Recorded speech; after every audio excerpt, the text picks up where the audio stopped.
ሶስት ደግሞ ፍቅረኛ አለ ወይ እንደገና ደግሞ የእውነት በአይን ያየሃት ራሱ የለችም ወይ ማለት ተብላል ነው ፍቅረኛ የለኝም ግን በቃ አና ብለሃስ ያየሃት ቢሆንስ ብለህ ያሰብካት የለም ማልፋል ማል አለች እንግዲህ በሰዓቱ ሁሉ ነገር ከተስተካከለ ትመጣለች የባለፈው ጃኬት ጋር የተያያዘ ነው አጀንዳው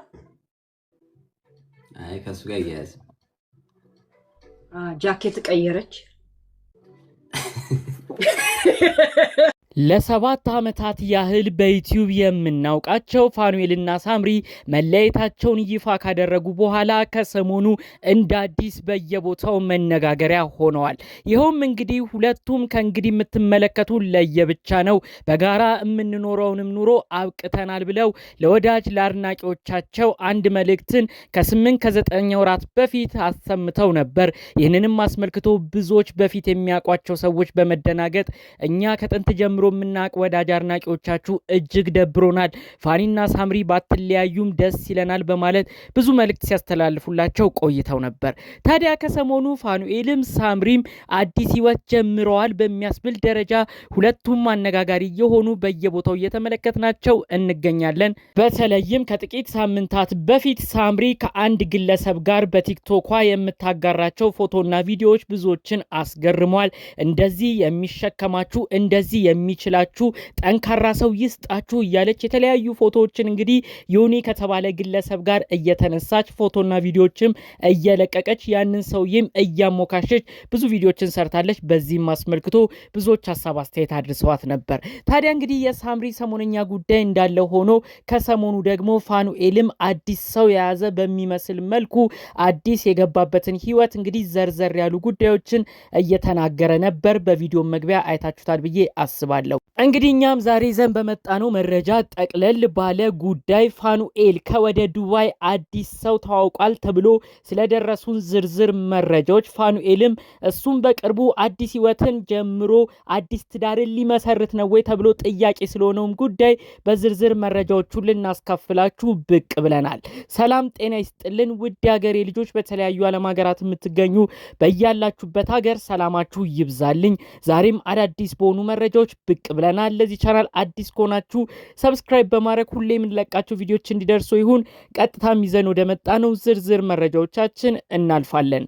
ከሰሞኑ እንግዲህ ቀደም ብሎ ሳምሪ ነበረች ከሆነ ግለሰብ ጋር በመሆን ሳቃችሁ ምንጭ የሚሆን ሁሌም የሚያስቃችሁ ሁሌም ፈገግ የሚያሰኛቸው ሰው ፈጣሪ አምላክ ይስጣችሁ፣ እሱንም እንግዲህ እንደዚህ አይነት ሰው ነው የሰጠኝ እያለች ፈገግ የሚያስብላት ሰው እንደሆነ ሲደብራት የሚያስቃት ሰው እንደሆነ እንግዲህ የሆነ የተባለን ግለሰብ አካውንቱን ሜንሽን እያደረገች የተለያዩ ፎቶና ቪዲዮችን ከዚህ ግለሰብ ጋር እየለቀቀች ነበር። በተለይ ደግሞ አንድ መኝታ ቤት ውስጥ ሆነው የለቀቁት ቪዲዮ ደግሞ 2 ሚሊዮን የሚጠጋ ሰው ነው በቲክቶክ የተመለከተው።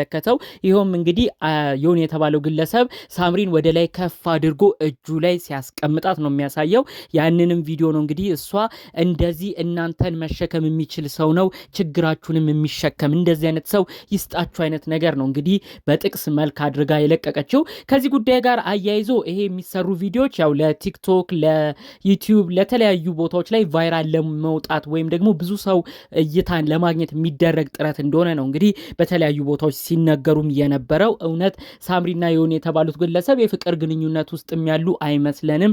በተለይ ደግሞ የሳምሪ እናት ጂጂ ኃይለኛ በመሆኗ ይሄ ግለሰብ ይሄ ሁሉ ነገር እያወቀ ፋኑኤል ብዙ ነገር እየወረደበት ብዙ እየተሰደበ ብዙ እየተቆጣችሁ እንዳለ እያወቀ መቼም እናቷን እንዴት እንደሆነች እያወቀ ወደዚህ ህይወት ከሳምሪ ጋር አያስብም፣ ሌላ የፍቅር ህይወትንም አይጀምርም። በአጠቃላዩ ሳምሪን እየተጠቀመ የሚገኘው የተለያዩ አካውንቶቹን ለማሳደግ ነው እያሉ ብዙዎች ትንታኔ ሲሰጡ ነበር። ይሄ ግለሰብ ግን ይሄ ሁሉ ውሸት ነው፣ እኔ የሚመለከተኝ ነገር የለም፣ እንግዲህ ከሳምሪ ጋር ጥሩ ሰዓቶችን እያሳለፍን ነው፣ ቤስት ፍሬንድ በሚመስል መልኩ ጥሩ ጓደኛሞች በሚመስል መልኩ ሌላ ነገር ውስጥ ሳይገቡ ጥሩ ሰዓታቶችን እያሳልፉ እንደሆነ ነው እንግዲህ አጠቃላይ እየገለጸም የሚገኘው። በአጠቃላዩ ግን አነጋጋሪ በሆነ መልኩ ነው ሳምሪ ከሰሞኑ ፎቶና ቪዲዮዎች እያጋራች የነበረው።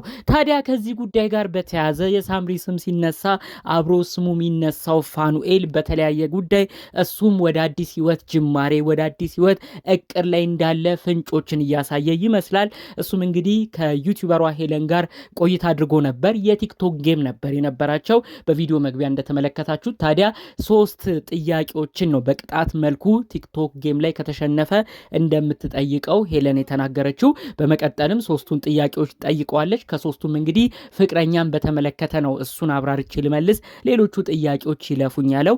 አሁን ላይ ፍቅረኛ እንደሌለችው ነገር ግን የሚያስባት ግለሰብ እንዳለች፣ እቺም ግለሰብ ሚዲያ የምትታወቅ ሳትሆን የሚዲያ ሰው እንዳልሆነች ነው እንግዲህ ዘርዘር አድርጎ ሲናገር የነበረው። እንግዲህ ዩቲዩበሯ ሄለን በመቀጠልም ጃኬቷን ያየነው እሷ ግለሰብ ነች ወይ ፋኒ አዲስ ህይወትን ልትጀምር ያሰብከው እሷ ነች ወይ ወደ ፍቅር ሂደት አድጋችሁ ከእሷ ጋር ነው ወይ ህይወትን የምታስበው እያለች ስትጠይቀው ነበረ።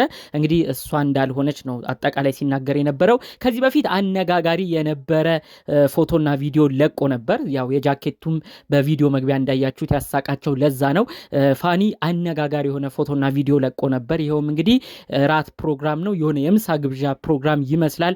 ሆቴል ውስጥም ትልቅ ሆቴል ጠረጴዛ ላይ ያለ ይመስላል። ታዲያ ከፊት ለፊቱ የሆነ ወንበር አለ። እዛ ወንበር ላይ ታዲያ እንግዲህ የሴት ልጅ ጃኬት ካፖርት የሚመስል ነገር ነው እንግዲህ ወንበሩ ላይ ተቀምጦ የነበረው። በዛ ወቅትም እንግዲህ ፋኒም በፍጥነት አዲስ ህይወት ጀመረ ወይ፣ ይሄ ከማግለሰብ ጋር ነው ዴት እያረገ የሚገኘው፣ ከማግለሰብ ጋር ነው ግብዣ እያረገ የሚገኘው፣ ማነች ይቺ ልጅ፣ የጃኬቱ ባለቤት ማነች በማለት በወቅቱ ብዙዎች ሲነጋገሩበት ነበር። ያንንም አስመልክቶ ነው እንግዲህ ዩቲዩበሯ ሄለን ዛሬ ላይ በድጋሜ ፋኑኤልን እንግዲህ በዛ ወቅት ያየነው አጀንዳ የነበረው የዛ ጃኬት ባለቤት ነች ወይ፣ እንግዲህ ዛሬ ላይ ወደ ፍቅረኛሞች እየሆናችሁ የመጣችሁት ፍቅረኛም የምትሆነው እሷ ነች ወይ በማለት እንግዲህ በሚያስቅ መልኩ ሲጠያየቁ የሰማ ነው ማለት ነው። እንግዲህ ፋኑኤል ከሰሞኑ በሚገርም ሁኔታ እሱም እንግዲህ ሌሎች ሴቶች ጋር እያወራ እየተነጋገረ እንዳለ በቲክቶክ ቪዲዮዎች ላይቮች እያየን እንገኛለን። በተለይ ጌም በሚጮትበት ወቅት እንዲሁም በተለያዩ ቲክቶክ ላይቭ በሚከፍትበት ወቅት የተለያዩ ሴቶችን በገስት እያስገባ የተለያዩ ኮሚኒኬሽኖች ያደርጋል፣ የተለያዩ ትውውቆችን ያደርጋል። ታዲያ በቅርብ ጊዜ መኖሪያ ዱባይ የሆነች አንዲት ግለሰብ እንግዲህ ፋኑኤልን ስታደንቀው ጂም የምትሰራ ሰው ትመስላለህ፣ ጂም ትሰራለህ ወይ፣ የምግብ ምርጫህ ምንድን ነው፣ ቁመትክ ስንት ነው እያለች ሁሉ ስትጠይቀው ነበር። እሱም እንግዲህ የተለያዩ መልሶችን ሲመልስላት ነበረ። በስተመጨረሻ የሴት ምርጫህ ምን አይነት ነው ስትለው እንዳንቺ አይነት እያለ ሁሉ ያቺን ግለሰብ ሲናገራት ነበረ። ሁለቱም እንግዲህ በቲክቶክ ላይቭ ላይ ሲወያዩ ሲነጋገሩ ነበረ። በዛም የቲክቶክ ላይቭ ብዙ ሰው ነው ሲነጋገርበት የነበረው። ሪከርድ ተደርጎም በተለያዩ ቦታዎች ላይ ተለቆ አነጋጋሪ ሆኖ ቆይቶ ነበር ማለት ነው። እንግዲህ ፋኑኤልም በተለያዩ ቦታዎች በሶሻል ሚዲያ የተለያዩ ሰዎችን እያነጋገረ እንደሚገኝ፣ ሴቶቹም እንግዲህ ፋኑኤል እጅግ ጥሩ ጸባይ ያለ ሰው ነህ፣ ካሁን የት ነው የምትኖረው፣ ቀጣይ ህይወትህ ምንድን ነው፣ ምርጫህ ምንድን ነው እያሉ ሴቶችም እየጠየቁት እንዳሉ እኛም ለመመልከት ችለናል። በአጠቃላዩ ግን ፋኒም በፍጥነት የገባበት አዲስ የፍቅር ህይወት የለም፣ ሳምሪም አዲስ የገባችበት አዲስ የፍቅር ህይወት የለም። ሁለቱም ግን የተለያዩ ቲክቶክ አካውንታቸውን በተለያየ ቦታ ላይ አነጋጋሪ ለማድረግ እየተጠቀሙ ያሉ ነው የሚመስሉት። ሁለቱም በአዳዲስ ህይወት የመጡ እየመሰሉ ብዙ ሰው ጋር እንግዲህ በአንዴ ቫይራል እየሆኑ በድጋሜ የተለያዩ ስራዎቻቸውን እየሰሩ የተመለከትናቸው የምንገኘው ማለት ነው። እንግዲህ ፋኑኤል ከሰሞኑ ራሱ አዲስ ፍቅረኛ ያየኋት አለች ብሎ ራሱ የተናገረው አውቆ ነው። በተለይ ከሰሞኑ ሳምሪ አዲስ ህይወት በጀመረ መልኩ ከሌላ ግለሰብ ጋር መታየቷን አስመልክቶ እሷን ለማብሸቅ የተጠቀመውም ቃል ይመስላል እንጂ እውነት ፋኒ በዚህ ፍጥነት አዲስ ሰው ጋር አልሄደም፣ አዲስ ሰውም አልተዋወቀም፣ ለፍቅር ያሰበውም ሰው የለም እያሉ ደግሞ እንግዲህ በሌላ በኩል ሲናገሩ የነበሩ ሰዎችንም ተመልክተናል ማለት ነው። በአጠቃላዩ እንግዲህ ፋኒም ሳምሪም በአዳዲስ ነገር እየተመለከትናቸው ያለ ነው የሚመስለው።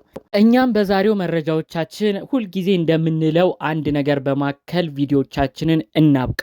ፋኒና ሳምሪ በጋራ አብረው ኖረዋል፣ ልጆች ወልደዋል። ፊሎና አዳምን የመሰሉ ቆንጆ ልጆችን ፈጣሪ አምላክ ሰጥቷቸዋል። አሁንም ቢሆን ፋኒና ሳምሪ ህይወትን ለየብቻ እንቀጥላለን ካሉ ፈጣሪ አምላክ ለየብቻ ሆኖ ስኬታቸውን የሚበዛበትን ነገር ይስጣቸው።